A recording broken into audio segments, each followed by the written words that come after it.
Happening now, the Oklahoma Department of Corrections locked down certain groups in their facilities across the state for safety reasons. Thanks for joining us. I'm Shay Razi. And I'm Sarah Whaley. The DOC is not saying what the concern is. They do say this does not affect visitation. In the meantime, we confirmed an inmate was stabbed at the Davis Correctional Facility in Holdenville on Tuesday. The DOC tells us that inmate is expected to survive. Just to be clear, there is no known connection at this time between yesterday's stabbing and today's lockdown. Those back-to-back events, though, follow a day-long hearing at the state capitol Monday that revealed what some say is a culture of rape and cover-up at the Eddie Warrior Correctional Center in Muskogee County. The hearing is being considered by many to be one of the most thorough and investigative hearings ever to take place at the state capitol. In a Fox 23 investigation, Fox 23 weekend anchor Rick Marinon is live here in studio with a look at the findings.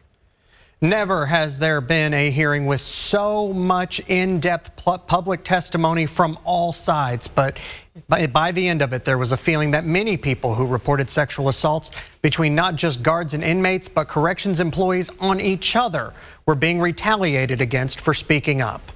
The Oklahoma House Corrections Committee held the 7-hour-long hearing, mainly focused on a psychologist who was fired from her job at the all-women's prison at the Eddie Warrior Correctional Center in Taft.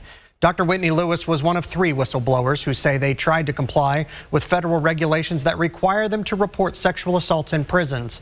But instead, the offenders were allowed to resign, and the Department of Corrections made the former employees who tried to speak up, they made their lives a living hell. Testimony went from state agencies to former employees to even inmates reporting that people were being stripped down naked for simple behavioral infractions. The Department of Corrections head himself said the allegations were shocking. This is just part of the testimony given this week.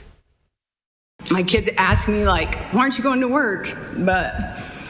So I have to tell them, like, that I stood up for something I believed in and that this is what happened. So we have a deputy warden who was accused on multiple times, allegations that he was having sexual relationships with an inmate. Those were ignored. They finally went to his house, discovered items, I think, like panties. Coming up in 30 minutes, I will break down in a special Fox 23 investigation all of the testimony about not just what witnesses say happened at Eddie Warrior, but why others believe the hearing just scratched the surface on a culture of rape and cover-ups in all of our state prisons. Live covering news that matters, I'm Rick Marinon, Fox 23 News.